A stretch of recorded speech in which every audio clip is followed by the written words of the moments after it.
Hey, welcome to the Closing Beat, everybody. Happy Thursday. How we doing out there? Hope you're having a good day. We just discovered something, by the way. I'm going to do like a social post on this. Cody didn't know about this, but we'll put him up there, see if you see. So we have a tap in our office here. We have a beer tap, but there's just carbonated water, and it's just clear. And it can predict the market. See, it comes out red. Do you know that? Cody? So I was making sure your audio was good. The music was not good. So it came out red today. You see it? I don't want to spill it. Came out red. When the markets are green, it comes out green. So we'll test it out and see what happens. But the water's clear. It's just carbonated water. Huh? That's something, right? That's pretty awesome. That's something, right? Hey, anyways, we're a little goofy around here. Not your typical financial advisor, and well, we don't really care. We do things a little bit differently, and we just like to teach. That's one of the things that we do. So that's why his class is here every day. Just like to go over things, talk about the markets. Of course, it's just I'm sharing stats and facts and stuff with you, occasional opinion, but you know the drill. You got to make your own decisions as to what you do there. Probably should put the legal disclaimer in there, but let's roll with it. All sounds good? All sounds good. All right. Here we go. So stock market, a little bit lower here today as we start kind of bleeding down. I'm going to try to make a case today that we're very extended, and I want to show a lot of examples of that because I don't want to just be the guy that thinks, oh, the market won't pull back or whatever. Before I do that, if you're one of our customers, I want you to go into the dojo. We got a new feature. It's weird. It's like a new feature, but it's to announce new features. So if you go into your accounts, this sample account that we have here, you know that anytime I leave notes for you or anything that changes in your accounts, that's going to be over here, recent updates. Well, one of the new ones is, ta-da, you click on this, and we can share with you any of the new changes, because there's going to be a lot of changes very quickly happening here. We have the little wrench icon for you so you know what this update is about. And then you can actually see the latest updates, adjustments, fixes, bugs, anything that we did in there so that you know what is going on there. And you can find that by just logging into your account and taking a look right there. So I just want to share that. I point it out. I'll also point it out tonight in our Wine and Wealth class because, you know, we got that coming up tonight. That's good stuff for you there. But look at the market. Right-hand side of your page there. We started selling off a little bit. We've had 2 days of really next to nothing. Finally got a little action. Not necessarily that it was some big up or down day, but did you see the action throughout the day? That was a sign of weakness, right? There was a lot of pressure to the downside. Little attempts at rallies just didn't do anything there. You got President Trump impeached there for a second time. Markets don't really care. It didn't really do much. Even overnight, it wasn't that big of a deal. The number one question I've gotten over the last few days still to this day is there any way we could not invest in all of these companies that are that have, well, everybody has their own opinion, but the whole free speech talk, you know, Facebook and Twitter and things that have come up. I mean, so that's amazing. It's been still a question to this day here. Also, tonight, you got President-elect Joe Biden is going to talk about a $2 billion stimulus package. So apparently we're all getting checks again, and he's going to make his proposal, I believe, on that. More direct payments are included in that, and also some more targeted funding as well. I like to hear the targeted funding thing, but it's just blasting out $2 trillion to everybody. I think I said billion a second ago, $2 trillion. Anyways, that's what you have. So the market's kind of selling off ahead of that. Also earnings going on there. All right, look, we take a look at the indices here. I'm going to go over to the S&P 500 here. The indices themselves are not extended. You could see that, right? We just got a clean, clear uptrend. Very limited time there through August and going into September where we were extended and we saw a pullback. We are not extended here. However, there are lots of sectors and industries under the surface that are very, very extended. It's kind of a rare thing. It's like a sneaky pullback that could happen in the market because the sectors themselves start kind of showing weakness there. So 152 names in the S&P that are 10% or more above their 50-day moving average. That's used as the first sign of things being overbought. 152 names. A third of those are up over 20% from their 50-period moving average. For example, you look at something like Discovery. This is what I mean by being far from the 50-period moving average. This is extended. There are currently 152 names that find themselves in the S&P 500 that are that extended. So something to take a look at there when you recognize the markets don't really move. Mosaic here extended as well due to pull back. 152 names in that same ballpark there. So just want to point that out. NASDAQ-wise here, over the last 3 months, the average stock in the NASDAQ is up 12.12%. In other words, if you take the weighting out of the equation, you just go, let's just see the performance of every NASDAQ stock in there and see what that is. Over the last 3 months, 12.12%. That's 4% a month. That kind of pace. What I'm trying to give you is the pace that the underlying stocks are on right now. The average pace of the NASDAQ itself is 0.9% a month. If you look back, so obviously that's average, right? There's some really great months, and of course this is one of them, or last month was one of them. And so under the surface, what's going on, right? You've got stocks just tearing off. They're not the big names, right? For example, if we look at Amazon. Amazon over the last 1 month has officially moved 0.41%. So it's not Amazon, right? That's why the index isn't moving. The stocks, aside from the major stocks that are out there, the largely weighted stocks, they're all taken off and very extended. The top 5 or 6 stocks in there really haven't done a whole lot of anything, right? They say FANG all the time, right? If you look at Netflix, Netflix is actually down 0.5%, 0.55% in the last month. So it's done nothing there. What's going on? That's why the index doesn't move. But you see all these stocks, headlines and stuff, they're all just killing it. To keep going with my point here, Microsoft, in the last month, right, this is a heavy weighting on the NASDAQ, it's moved minus 0.06% in the last month, including today's performance. So that's not moving the market, but that tells you why the stock market itself, by looking at the S&P or the NASDAQ, why is it not doing anything? Why is it not moving there? There you go. NVIDIA would be one of the better performers. It's up 1.49% in the last month, but that's not really doing anything either, right? Sold off again today. It's back in the middle of doing nothing. So that's why you see the NASDAQ just floating there doing nothing. Why aren't we going up? Why aren't we going down? Under the surface, there's actually a lot of things moving around. So small cap value today was a huge spot for the market, a big supporter. If you look at the Russell 2000, that's extended as well. This is one index where you can actually see the extension there. Over the last 3 months, the average stock in the Russell 2000 is up 34.18%.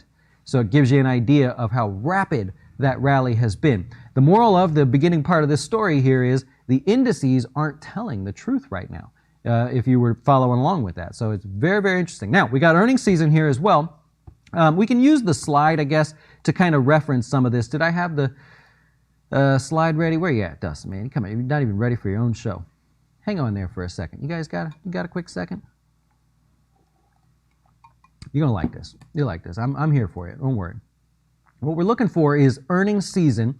You've already seen a few of them come out here. And we've got, I'll just give you the sloppy version of this here today because this is not going to look right. But we'll go over here, make it bigger charts. Bam, good enough. All right, so you can see the name of the stock. You can see everything going on there. We got a slow start to earnings season. I pointed this out a couple times already. Few things I want to show you here today. BlackRock and Delta. So BlackRock actually reported there. And BlackRock and Delta are the only ones that average about a 1% gain on earnings day. Wasn't the case for BlackRock, right? Didn't work for them this time here. KB Homes did the exact same thing there. Now, moving forward, you got Citigroup, JP Morgan, PNC, Schwab, and Wells Fargo, the bigger of the bank names that'll get attention. Then you got the lower regional banks in here as well, First Republic and some of the other ones there. Citi, PNC, and First Republic are the other smaller banks, or other banks that average a decline. So if you're looking through there, so Citigroup averages a small decline, not only intraday, but for the full day. Same thing for JP Morgan, right? In terms of beating, JP Morgan beats the most out of all of them. So they have the best track record of beating everything there. PNC and Citigroup, still respectable, right? 75, 74%. That's not like bad or anything. None of these companies have a history of raising guidance all that often. PNC would beat that, or be the only one to really win there. Up here, what you're looking at is how often do they raise guidance. So very rarely. Banks aren't known for doing that. Here's the thing though, banks have revised their earnings up. So we were expecting one thing, analysts had their assumptions and all that great stuff. The banks have already revised up and said, we're going to do a little bit better, right? 41% of all the banks that are about to report said, we're going to do better than what Wall Street already expects. So if they don't, that's kind of a negative thing there. Also, in the research site, we're going to be posting the average performance of sectors during earnings season. What's the best performing sector in there, huh? What would you wonder there? The financials actually average a 1.6% gain, and they're positive 64% of the time. That's not the best sector. Tech happens to be the best sector there, 72% of the time. So we're going to point that out on the research site because although you don't hear a lot about this right now, in the next week and the week after, actually the peak of earnings season is on February 5th. As we go into it, you know the drill. You hang on tight, right? Because the things just come flying at you left and right there. So we're going to start covering as much of that as we can. Hey, FinTips videos, you know what to watch there. We did selling rental property, kind of a mock-up there, a case study. Beneficiaries, we did that yesterday, and earnings. We're going to talk about that in our class tomorrow, so you check that one out there. And our Wine and Wealth class here tonight, we're going to do performance of the funds. We're going to be doing some of the dojo tutorials and updates. We're going to talk about some profit taking in there. I had a couple questions this week, so I realized customers have questions about taking profits on positions you may own, in your other accounts and things like that. And then we'll talk about earnings season as well as we go through all of that good stuff. All right, look, I want to make the case here just in semis. I'm going to go to the sector breakdown here real quick. You could take a look inside the individual sectors today. You could see energy, still the best performer. After one day off, just decided, going to take off, going to have a great time. This is just what we're going to do. That's what's going to happen there. If we go into the tech sector, semiconductors, all the excitement there, right? Here's how you can tell. You go into your semiconductor. If you're one of our customers, you can have this. You just go diving in there and have a good time. Go in here. We're going to click on, yeah, you can't really see that very well, huh? Let's go like this. Bam. Okay.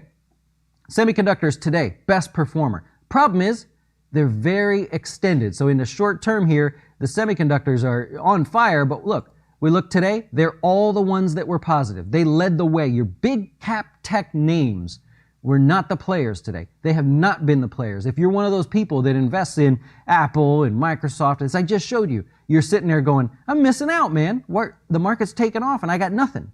Semiconductors, right? So taking a look inside of here, you can see the little ball sort of expanded there to show that those are the better performing areas there. We've got an issue though.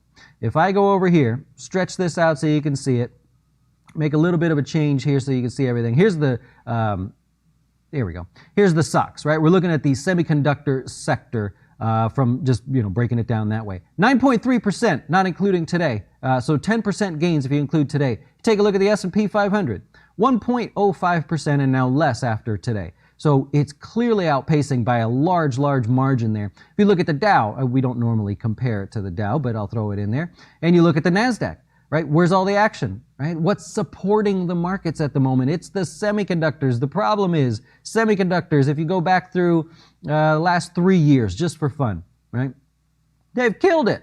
Semiconductors up 60% in 2019, 51% in 2020. We're already up 10% in 2021.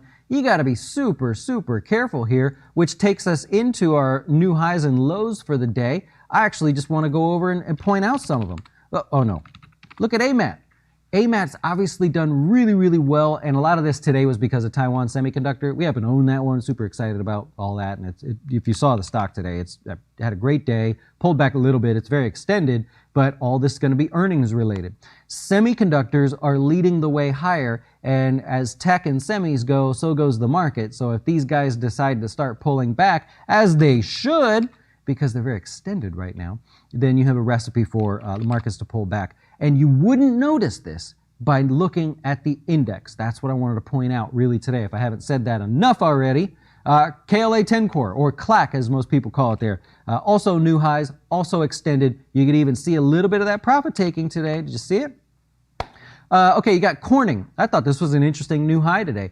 Kind of a base at new highs. We're in that type of market where if you're going to play momentum or you're going to play something to the long side, you kind of want to look for a good technical pattern as well. You got a breakout there in Corning. Tractor Supply, the largest farm retail supply store there, making new highs. Got a little bit of a base at highs there. I found what's interesting about this company, if you ever happen to just geek out like me and study companies, you know how these guys, what was their earnings there? So earnings are great, earnings beat, everything like that. They got earnings coming up in February here.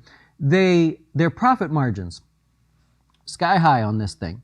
So their profit margins, and not only that, their gross margins, up 36%. Now the virus, has a little bit of a dent in their plan there, but if their gross profit margins are up 30 to 36%, that's pretty impressive. Not up 30%, but at 36%. So their gross profit margin. You know how they got there? I thought this was kind of fascinating. They just chose not to have as many sales and have as many clearance items.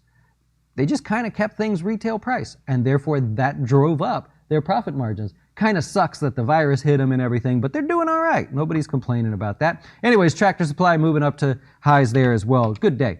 Chipotle just kind of floating around highs there. They got earnings in February, early February, I think, the 5th or something like that.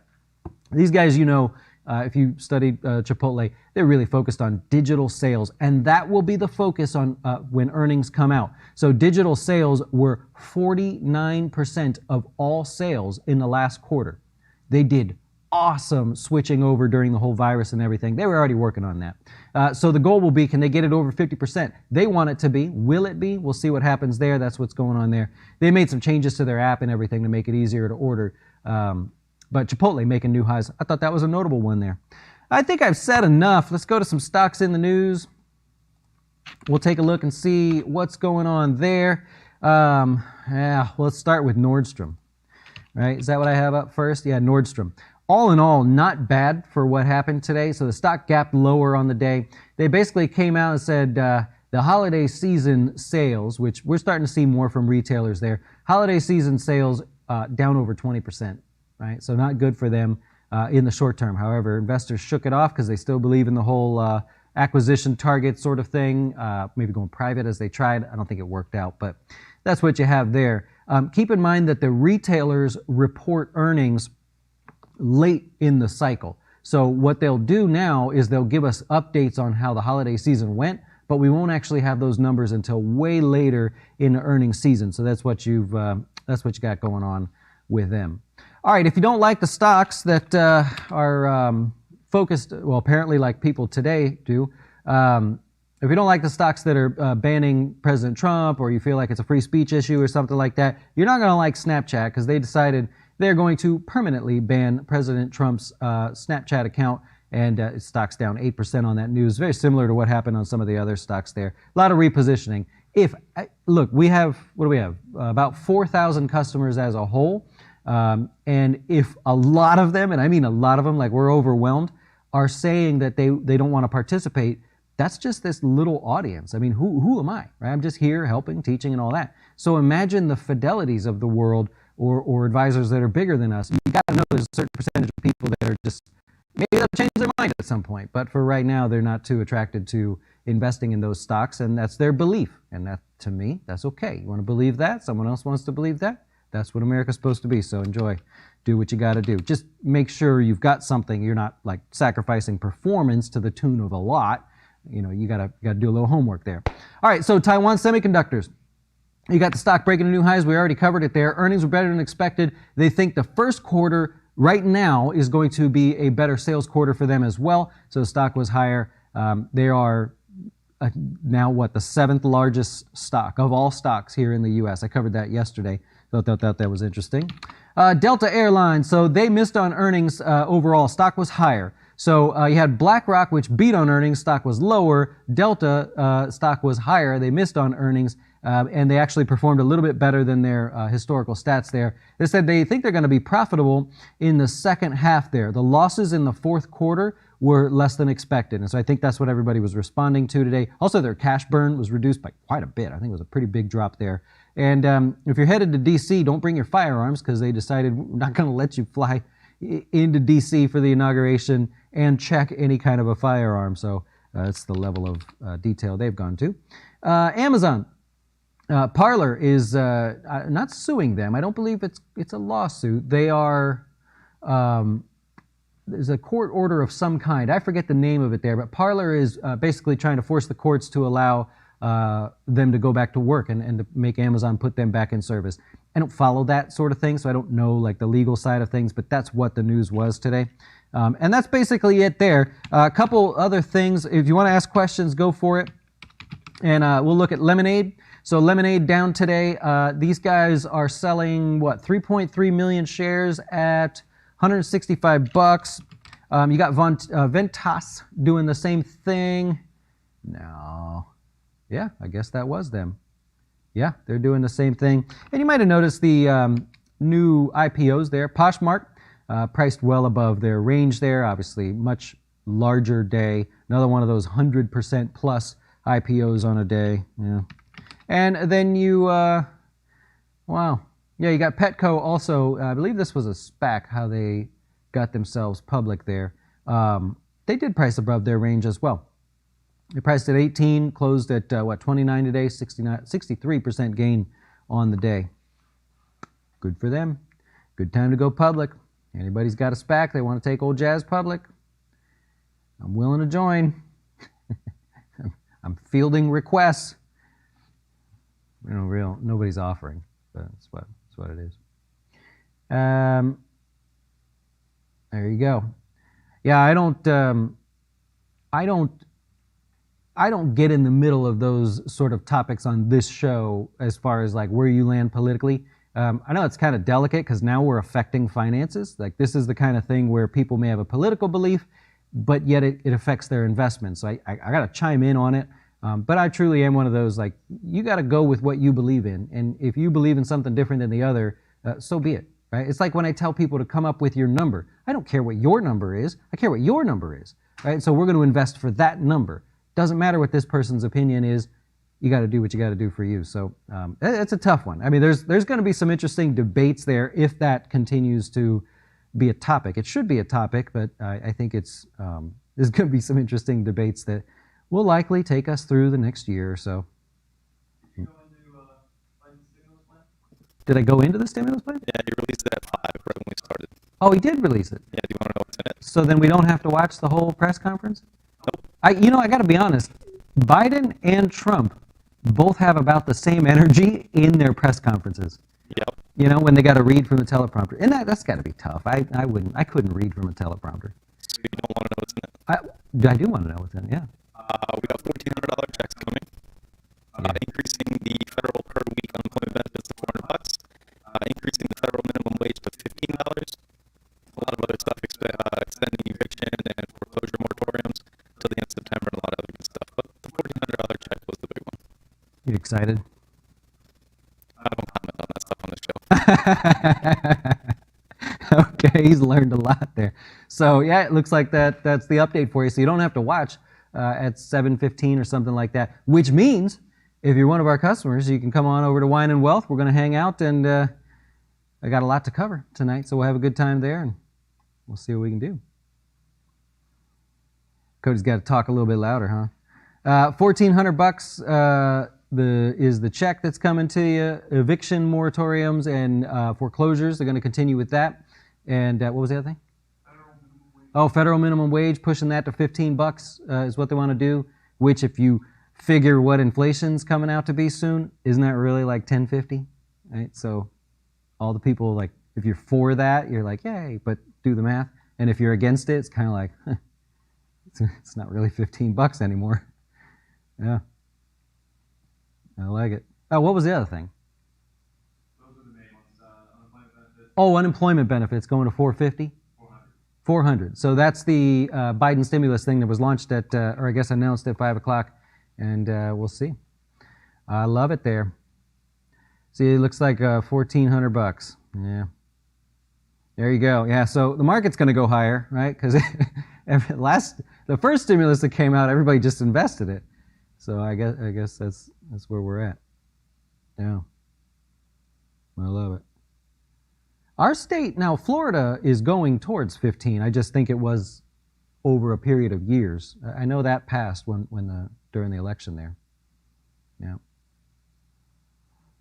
New virus strain in Ohio. Do you think Biden puts us into lockdown, gets vaccinated? So the new virus strain is actually here in Florida as well, I believe, right? So, yeah, I don't know. I mean, I don't know how to predict sort of spread of things like that. You just got to be ready for whatever happens there. I hope we don't have a lockdown. I mean, come on. I hope we don't have to do that, but we will see. All right, I'm going to wrap it up there. I rambled a little bit today. I got some rambling to do later with our customers. Wine and Wealth starts at 8 o'clock here tonight. It'll be live in the dojo. All you got to do is log in, and it pops up. All will be good there. We're doing the fund performance. We're going to go over some of that. We made some changes recently. We're going to talk about the dojo, take some feedback there, see what's going on. And then I want to share some ideas around some of you that are more active and trading a little bit more talk about some profit taking, and then we'll kind of get into earnings season a little bit as well. You enjoy the rest of your day. Thanks so much for coming by and hanging out with us, and see you tomorrow.